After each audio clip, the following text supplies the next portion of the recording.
You are listening to Seniors Junction podcast. We are preventing seniors isolation one conversation at a time.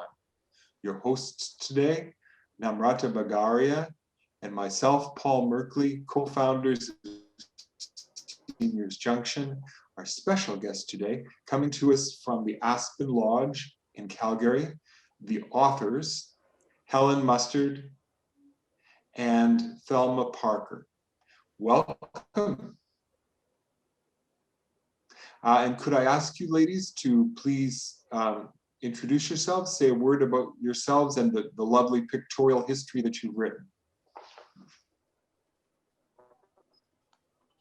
Oh, what was the question? About ourselves. I guess I've told everything you need to know. Go ahead, Helen. Go ahead. Oh, well, I told you a lot of the story, I think, so far. So now they're recording, so you can. Oh, I see. Well, actually, what Thelma and I did is realize that it was going to be pretty lonely in here when everything was cleared down, I suppose.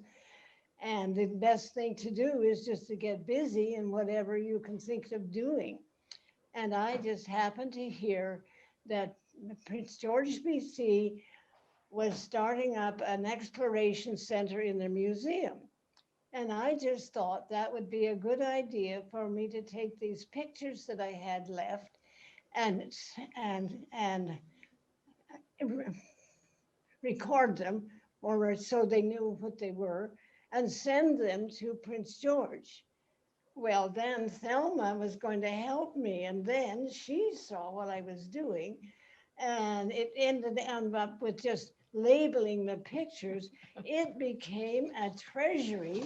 It became, she is a scrapbooker, does beautiful work. So when this was done, this was not just a story. Now this is the clearing of the reservoir, for instance. So you see that we have the history and the photographs. So we call it a pictorial history. That's excellent. And this one is the largest body of fresh water. This is clearing of the reservoir. So these are all pictures that Ray Williston gave us. So that is what this is all about. And we spent every night for a long time doing this. Now here, this is also a clearing of the reservoir. Now, Ray Williston's idea was he wanted the story to be told with the absence of the fairy tales. And my interviews with him will prove that is true. And so I guess what I have been doing is telling the story of the inside story of the building of the Bennett Dam with the absence of the fairy tales. So basically that's what we've been doing. She's a scrapbooker and I had the information. So that's what we came up with. That's beautiful. And before we started recording, we were lucky to know about your backgrounds. So if you could just once repeat so that the audience can know about your life story. So if Thelma and Helen can tell us I just about. wanted to mention there are challenges, of course, when you're seniors, health problems, leaving our homes and getting rid of our treasures that we've collected over the years. But there are relationship challenges too when we're living with so many people. But all of that is balanced out by new opportunities. For instance, I very much enjoyed speaking with friends from other countries, from other cultures, with other customs and other religions. And I've learned a lot and understood people so much better. So now that we no longer have homemaking and childcare, we can pursue whatever we want to pursue. And Helen and I continually pursue. One thing we do is make teddy bears. And another thing that I'm very much involved in, I do scrapbooking. And of course, because I have a little 7-year-old granddaughter who's into many, many things, I'm on book number 8 for her. This is book number 6. So Wow. scrapbooking is a good place to spend your money, Yeah. and it's great to keep you busy. So that's why, and I still write, if you can call that work. I deal with some small-time publishers still, and I'm working on a couple other books that I'm writing, if I ever get it done, if I live long enough. But as I told you, I'm in my 93rd year, so I have to hurry. Um, yeah, living here is wonderful. I can't imagine what it would have been like to be home alone during the pandemic. Here, we don't have to go out for anything really. You can get your hair done, you can get a pedicure, you can get your medications sent the day you phone them in. And what else? Just about anything. Oh, you can get your bed made if you're too lazy to do it. And you can get someone to give you a shower if you can bear the thought. And you can't do it yourself. And then the staff, they're so caring and so willing to help us. They come and set beautiful food in front of us 3 times a day if we're not too lazy to get up for breakfast. I just can't think of a better place to be during a pandemic or during old age. And I have a beautiful situation up on the 4th floor, a nice big room with lots of room for my scrapbooking equipment. I look out on beautiful trees and gardens, and the neighbors in down our end of the hall are just great. We're a good bunch of friends. So I couldn't ask for more Well, there's where one, I am. see, I don't mean to interrupt, and I wanted to say, if I may, is that we have things here that we have not anywhere else as far as I'm concerned. I looked at quite a lot of places when I knew I was 95 and I needed more help. Looked at quite a few, and there was 4 walls, there's a long hallways and there's rooms. That's what it was. We came in here and we saw the greenery, the way it had been fixed up. You didn't feel like that you were on 4 walls. Mhm. I thought that was really impressed me. Yeah. And that's the thing that makes you feel more at home in it. So I wouldn't want to live in one of those other places because it's hard enough living alone as it is with this pandemic. But anyway, I appreciate what I get here. Let's put it that way. Well, I came in crying, I must admit, and poor Sam didn't know what to do with me. I just wasn't really ready to leave my home, but I knew I should. Anyway, it took about 2 days of crying, and I just fit right in, and I love it here. Thank you. And how many years ago did you come, Helen? Pardon me? Helen, you came 3 years ago, and Thelma, how many years ago did you come to this place? I'll be here 3 years in October, or well, last week in October will be 3 years. I'll be 3 years on February the 1st. But I've been 22 years in Calgary now. Wonderful, wonderful. My daughter has been here for a number of years. Yeah.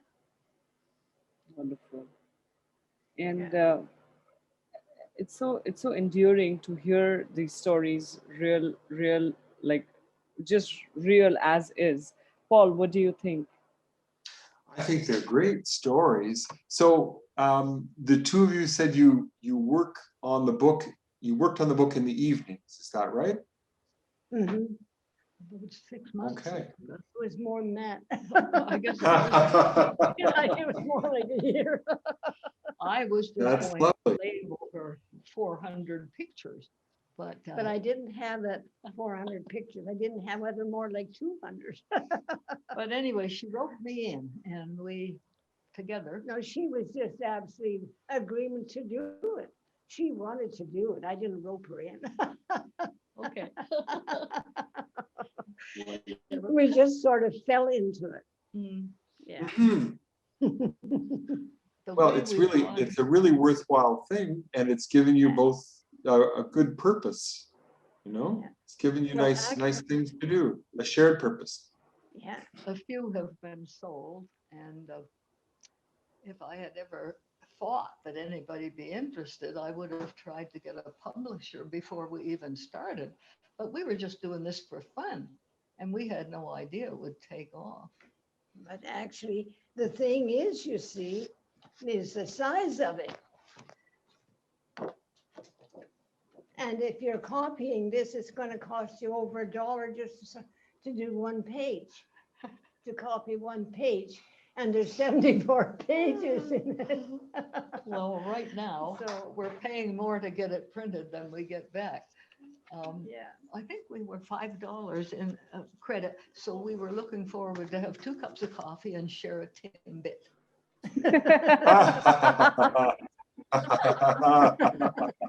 but Very good.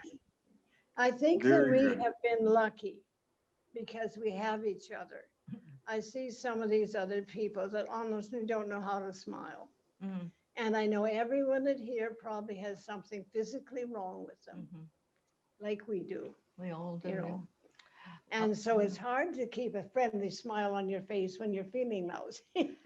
I've noticed a lot of deterioration in some people, and Yeah. they're either unable or not interested to do anything. So they're kind of doing nothing, waiting for, I don't know. I call this heaven's waiting room, but I don't know what you call it. Yeah, deterioration is pretty obvious around here. But then that's normal, you know. But you- if you're busy, you don't really have time to deteriorate so much. Well, it gives Lovely. you something to do That's in the- lovely. That's lovely. You've answered the question I was going to ask. That's great. Well, I don't That's- know how it can be improved with this kind of pandemic. Like, I think, to me, I think that the government has a lot to learn. Everybody had a lot to learn. We can't expect to be everything to be perfect all at once. Everything had something to learn. But I find that there's some things that would have been better if just the managers here could handle it, rather than doing exactly what the government told us that we had to do. You know, it's just my feeling, that's all. Because I know how hard it all was for everybody. Yeah. Yeah. What are you looking forward to when they lift the restrictions?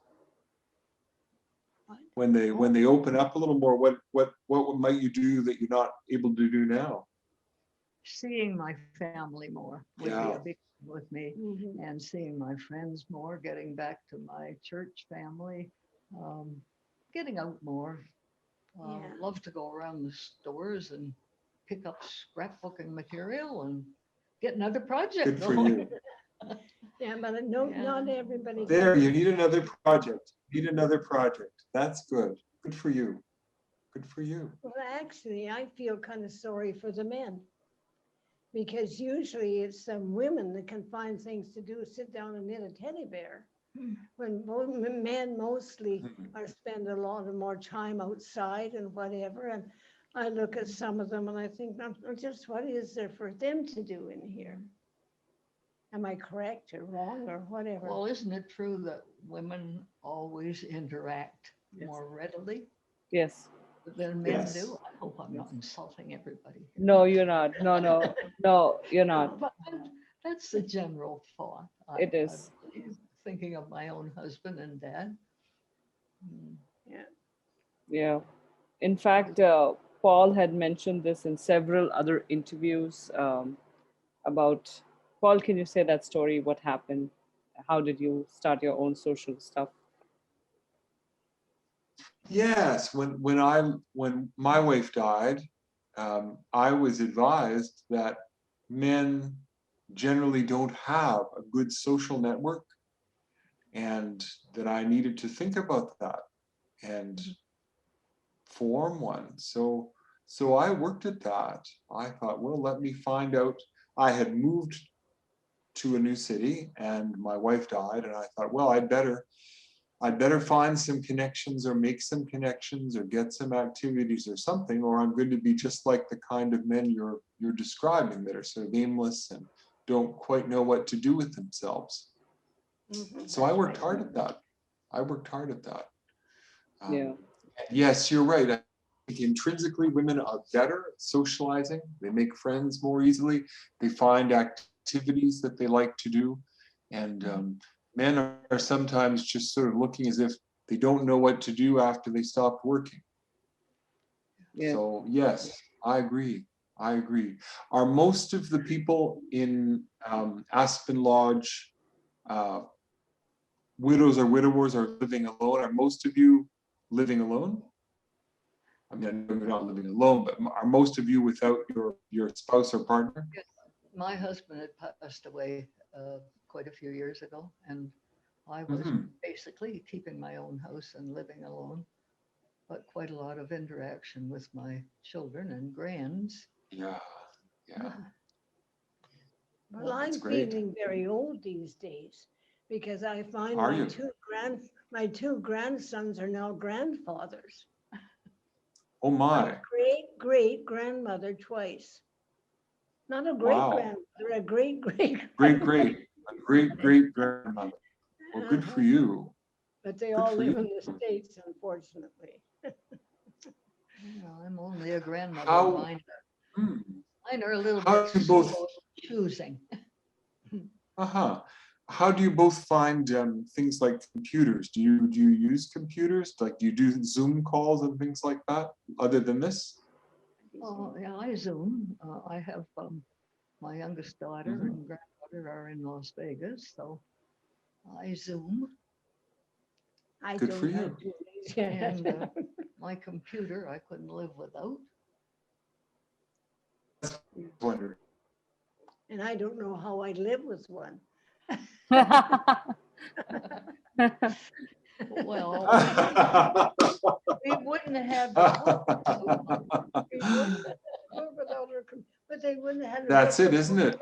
That's it. That's it. Look No, at that. I think Well, actually, I think for people here, there's so much illness as well. It's just not being Yes. old. It's not feeling well and not being able to walk very well. And some people are really in pain and whatever. And that kind of breaks your heart to see. So I don't know how you can make it better for them that way.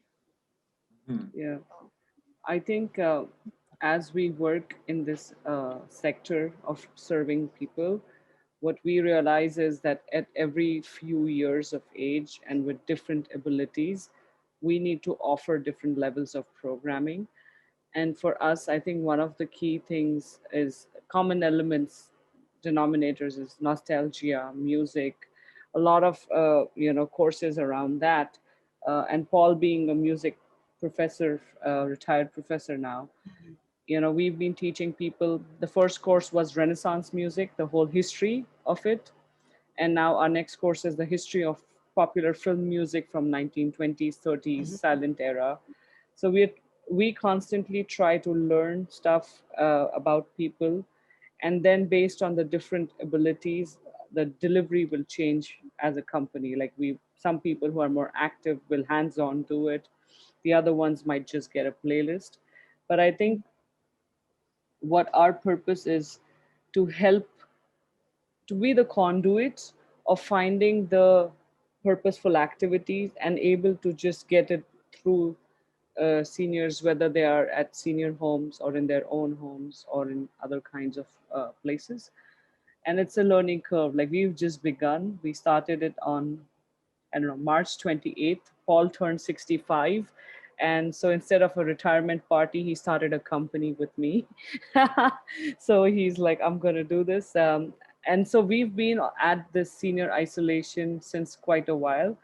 But I think for us, what is interesting, for me, what's interesting is the things that you tell us, right? A disease or gender related differences. We see that even in younger populations.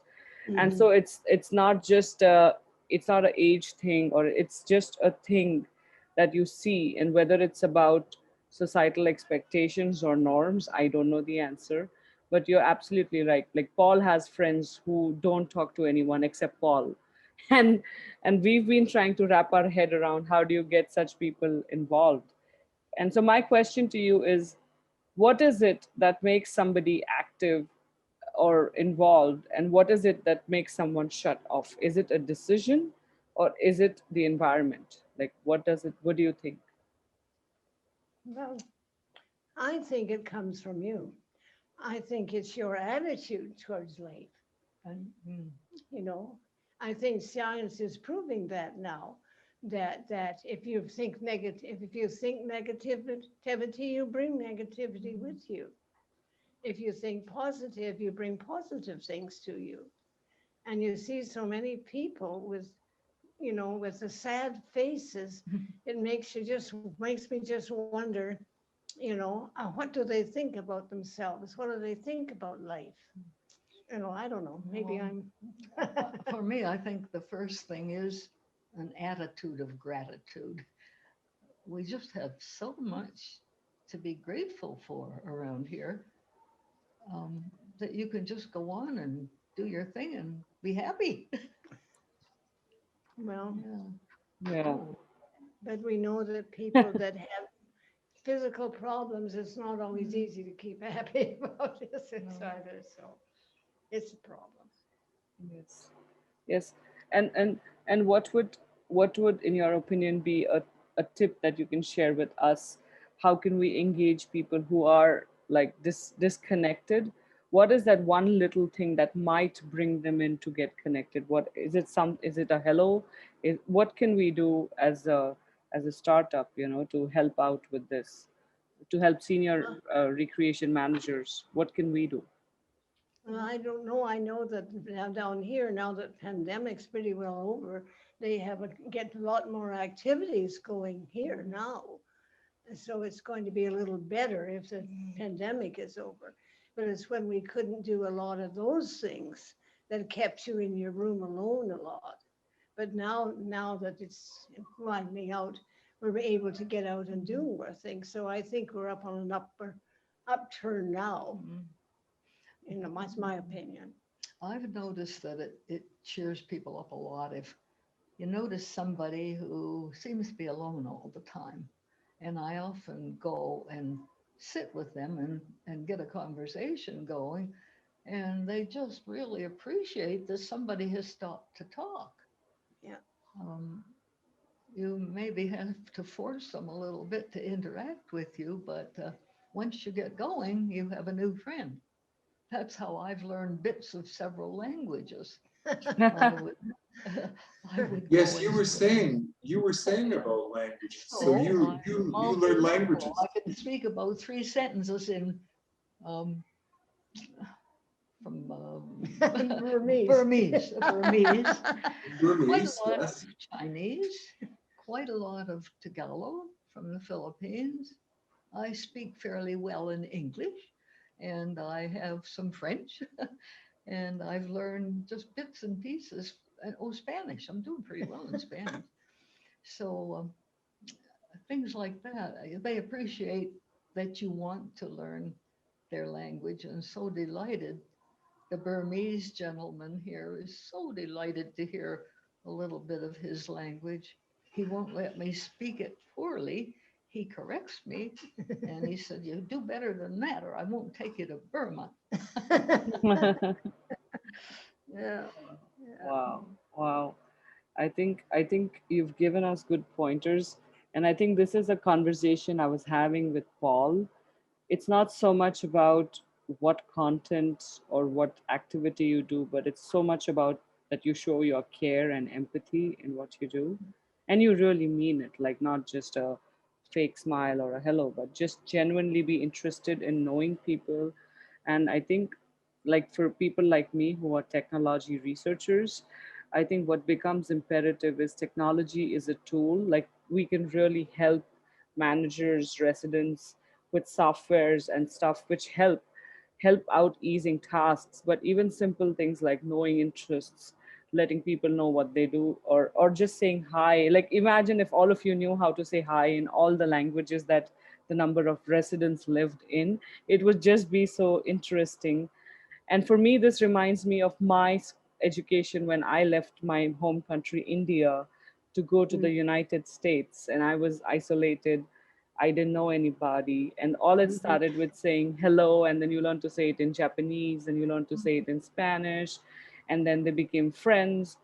So for me, your experience reminds me of that attitude of curiosity, of let's me say hi, because I feel a lot of the times when we think in our minds we have settled, I guess then you stop learning at some level. And when you are able to unlock and say, okay, yes, but let me try this or let me try that, that little bit of dance in life helps open new connections. And I feel because I moved by myself to Canada, I've lived in many countries alone. So I have lived isolation as a professional hazard. um, so for me, I learned through my in my younger days. So for me, I learned it in real life that actually it's very easy not to be isolated. It just takes an effort to be interested in somebody.